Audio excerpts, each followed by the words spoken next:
Indonesia. Di Indonesia, di MUI lebih daripada 70 organisasi. Bisa kumpul begini, bisa duduk begini. Ini yang di depan saya ini ada yang mau pilih NU, ada Muhammadiyah, ada Persis, ada Al-Ikhlas, semuanya ada. Bisa kumpul, bisa duduk. Jadi mau itu sinetron, mau itu film, mau itu apapun lah yang ada domain-domain keislamannya itu membutuhkan bimbingan dari mahasiswa ulama Indonesia. Nah, gimana kita juga membangun seperti yang mereka lakukan, kita membuat sinergi ataupun kepada stakeholder yang mau foto dengan Pak Materi ataupun dengan Ketua LPDKI. Masjid tempat ibadah umat Islam, masjid tempat iktikaf, tempat berzikir dan berdoa, memohon Kemaslahatan bangsanya, orangnya, makhluknya, manusianya, itulah tugas para kiai. Dua-duanya harus seimbang karena dasarnya adalah al-jam'u baina masalihi al-madiyah wa hajatir ruhiyah. Dalam membangun ini harus bisa menyatukan antara kemaslahatan materi, tapi juga harus menyeimbangkan dengan kebutuhan ruhani. Nah, yang demikian ini, konsep ini sudah terbangun. Maka ayo kita menjaga bangsa yang sudah disepakati oleh founding fathers dulu. Saya setelah dari Mesir, saya ke Roma. Saya dimintain pidato perdamaian di Roma oleh Vatikan yang minta. Tanggal 23, 24, 25, 23, 24, 25 di Roma. Saya sampaikan contoh-contoh perdamaian yang ada di Indonesia. Karena sesungguhnya dari saya lahir sudah ada perang. Saya ngelihat di TV hitam putih, ada tembak-tembakan zaman dulu. Sampai saya sudah tua sampai sekarang ternyata perangnya belum hilang, malah tambah. Dan yang tambah adalah mayoritas Muslim country. Negara-negara Islam yang tambah perangnya. Saya dengar Yaman saja sekarang yang ngaku presiden sudah 7. Yaman, mana yang pernah belajar di Yaman? Angkat tangan. Oh, belum ada. Kan ini dari pondok-pondok, masa nggak ada yang nerusin di Yaman? Keluarga saya banyak juga yang di Yaman dan di Mesir. Ternyata tambah. Hari Kamis Qaddafi dibom. Hari Selasa, Sabtu, Minggu, Senin, Selasa saya ada di sana. Negara-negara perang sudah saya kunjungi. Karena saya termasuk founding fathers dari Global Peace. Yang besok saya nanti malam berangkat acaranya Global Peace di Filipina. Ketika saya sampaikan pidato perdamaian dan mereka adalah menunjuk negara muslim yang pantas jadi contoh negara-negara lain adalah Indonesia.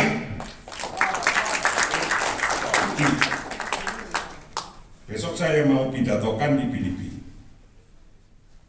Pidato perdamaian. Tapi kenapa demikian? Pada ngiri. Tahun 2010 Afghanistan belum pernah ketemu antar sekte, pimpinan-pimpinan kelompoknya belum pernah ketemu. Kita bertemu temukan satu persatu berkali-kali. Pertama di Hotel Borobudur, pindah lagi ke sana, pindah lagi ke Turki. Saya minta bantuan Turki untuk bisa duduk saja. Itu susah. Saya pernah itu bikin, ketika duduk saya selang-seling. Ini kelompok A, ini kelompok B, ini kelompok C. Saya selang-seling, maksud saya biar pada bisa ngobrol. Karena Indonesia satu-satunya negara yang mempunyai budaya kumpal-kumpul. Budaya ini tidak dimiliki oleh negara lain. Budaya kumpal-kumpul. Kalau orang NU, satu orang itu minimal 17 kali ngumpulin orang. Lahirin, ceprok, moek, kumpul.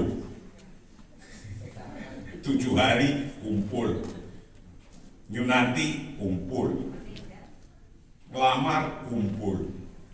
Nikahan kumpul. Meninggal kumpul. Sehari, 7 hari, 40 hari, 100 hari masih kurang, 1000 hari masih kurang, kumpul terus. Saya pernah punya pengalaman di Jawa Timur, saya besar di Jember. Ada orang carok ini di sawah. Apa gara-garanya? Gara-gara air, rebutan air. Nah, terus kemudian setelah jam 12 pulang, malamnya ada tahlilan. Nah, karena tahlilannya lewat depan rumahnya yang tadi mau carok tetangga itu, dia jalan. Dia lewat belakang, muter, karena takut ketemu yang tadi berantem di sawah. Ternyata sampai situ, orangnya yang tadi mau berantem di sawah sudah duduk di samping pintu. Dan tidak ada tempat lagi, yang lain udah duduk, mau tidak mau duduk di situ. Salaman, selamat Kang, sehat Kang, sehat. Bertahlilan selesai, ngelinting rokok bareng. Karena nggak bawa linting-lintingannya satu barengan. Tadi rasanya ketika di sawah sudah mau berantem. Nah, karena punya budaya kumpul-kumpul yang semacam ini, sudah lunas berantemnya. Ini tidak dipunyai di negara-negara organisasi seperti kita. Yang untuk melaksanakan budaya kumpul-kumpul di Indonesia, di MUI lebih daripada 70 organisasi. Bisa kumpul begini, bisa duduk begini. Ini yang di depan saya ini, ada yang mewakili NU, ada Muhammadiyah, ada Persis, ada Al-Irsad, semuanya ada. Bisa kumpul, bisa duduk. Nah, kalau di sana marah sedikit, bawa bom sama bedil, besok jadi perang. Ini persoalannya. Maka dorurotan minad dorurot, suatu keharusan kita untuk membangun, baik membangun materi, min jihati marotil kaum, atau min jihati masolihi abnaiyah. Kemaslahatan bangsanya juga harus dibangun. Salah satu cara membangun kumpul-kumpul seperti ini. Ini mahal budaya ini. Mahal sekali. Yang di sana pada nggak punya. Mau bikin organisasi langsung dibubarin. Nggak boleh. Mahal nggak? Mahal.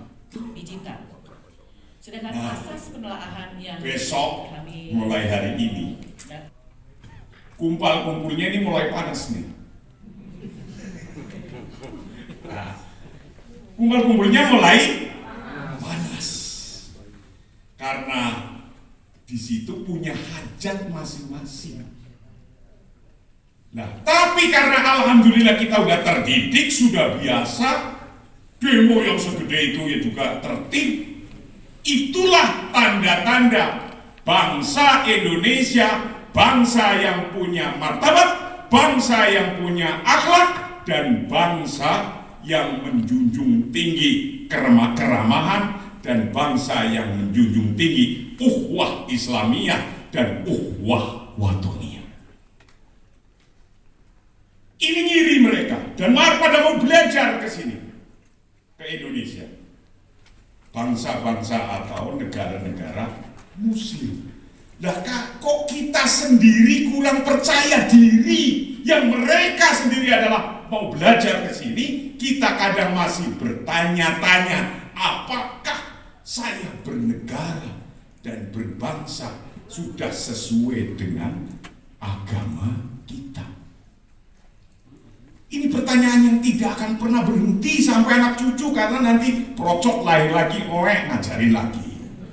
Procot lain lagi, ngajarin alif lagi, bak lagi, dan seterusnya. Tidak akan pernah berhenti. Inilah amal soleh kita hari ini. Bahwa sesungguhnya bangsa yang sudah atau negara yang sudah kita pilih modelnya yang tawasud, yang tengah-tengah ini secara politik, tidak juga jamaahnya, tidak juga fardiyah. Karena umatan wasatoh harus real, litahqiqiha, harus real jadi, sehingga bisa disaksikan syuhada ala nas, nyata adanya, dan alhamdulillah sekarang sudah syuhada ala nas. Mereka pada berbondong-bondong ingin ke sini, ingin melihat, karena sesungguhnya kita ketika mengajarkan masalihil amah dan masalihil fardiyah, nilai-nilai dimasukkan, bentuk nizamnya itu sebutannya apa, kalau nilai-nilainya itu masuk pas dengan ajaran agama kita, itulah. Maka saya sering contohkan diskusi-diskusi dari zaman ILC atau ya zaman ILC itu, Pak Karni Ilyas itu menaruh duduk saya pasti di tengah ILC itu, karena saya memposisikan dan kita harus memposisikan umatan wasatoh. Posisi saya jadi oleh Karni Ilyas di tengah. Ketika posisi di tengah inilah yang harus bisa menjelaskan kepada bangsa ini. Nah, begitu pula dalam ekonomi. Sosialisnya ada, kapitalisnya ada, fardiyahnya diakui, hukum-hukum fardiyahnya. Hukum-hukum pribadinya, kepemilikan pribadi diakui. Tapi kepemilikan jama'i diakui, mana yang harus jama'i diatur oleh pemerintah, mana yang mengatur oleh pemerintah untuk publik bermasyarakat banyak, dan mana yang untuk pribadi diatur. Itulah wasatiyah. Maka ketika masalah-masalah ini yang harus dipilih, pilihannya, cara memilihnya, kalau Kiai Ma'ruf kalimatnya begini: dari yang banyak itu, makanan yang banyak itu, yang halal semua, yang mubah semua, pilih mana yang aslah, tsummal aslah, fal aslah. Itu Kiai Ma'ruf, kita hafal semua itu. Atau menurut fikih, mana yang afdol, mana yang aulawi, yang lebih utama, karena barang mubah semua, boleh semua, halal semua. Nah, kita sudah memilih itu, mana yang afdol sesuai dengan bangsanya. Bangsa Indonesia berbeda dengan Malaysia, dengan Brunei, dengan lain. Untuk membumikan umatan wasaton ini, yang tengah-tengah ini, agar manusia semuanya bisa menyaksikan ini, dan alhamdulillah sudah mulai disaksikan. Kemarin Profesor Amani diundang di Dubai untuk mempromosikan umatan wasaton yang ada di MUI, yang ada di Indonesia. Terus nanti giliran, nanti Pak Utang insya Allah, nanti Pak ini, nanti Pak Syarifuddin, ayo jadi para jurkam-jurkam umatan wasaton yang sudah kita pilih. Nah, memang kadang-kadang ada teman-teman yang syariah. Tapi saya tanya, undang-undang lalu lintas sudah syariah apa belum? Ditanya kayak gitu aja jawabnya langsung, belum, itu undang-undang bukan Islam. Hijau jalan, kuning pelan-pelan, merah berhenti. Tujuannya untuk apa? Lima selahatil aman. Nah kalau sudah lima selahatil aman, ya sudah jelas itu syariah. Maka ayo bangsa ini kita jaga. Yang belum sesuai dengan keinginan dan nilai-nilai agama, benerin. Bukan dihancurkan negara ini, tapi benerin. Maka jangan kita sebagai umat Islam kemudian partai fobia, fobi terhadap partai, karena itu instrumen untuk asyuro warido. Silakan partai apa saja ikuti, karena mau tidak mau nanti akan memilih. Pilihlah yang jelas. Asyuro warido sudah menjadi sistem. Ketika ada sesuatu yang tidak bisa dilaksanakan semua hari ini, mudah-mudahan nanti di anak kita bisa dilaksanakan. Jangan dirobohkan, jangan ditinggalkan. Ma la yudraku kullu la yudraku kullu. Kalau hari ini belum bisa melaksanakan yang itu, keinginan itu, ya mungkin nanti anak kita bisa melaksanakan. Tinggal dibikin an-nidhamnya, ay al-jam'u bainal madzahib wan nidham, undang-undang, aturan kekeluargaan dan aturan kebangsaan dan aturan hidup bersosial. Wah, ini kalau diteruskan bisa nggak selesai. Tapi ini semua sudah ada di YouTube. Saya sudah membaca kitab di YouTube Fiqhud Daulah, Anda bisa setel. Dan saya juga sudah membaca kitab Mafatihus Siyasah, sudah di YouTube, kunci-kunci politik yang diambil marojeknya dari kitab-kitab tulos zaman dulu. Atas nama pengurus pusat Majelis Ulama Indonesia, acara Silaturahim Nasional Silatnas keempat dengan tema sinergi pengembangan literasi Islam Wasatiyah dengan resmi saya nyatakan dibuka. Duk Al-Fatihah.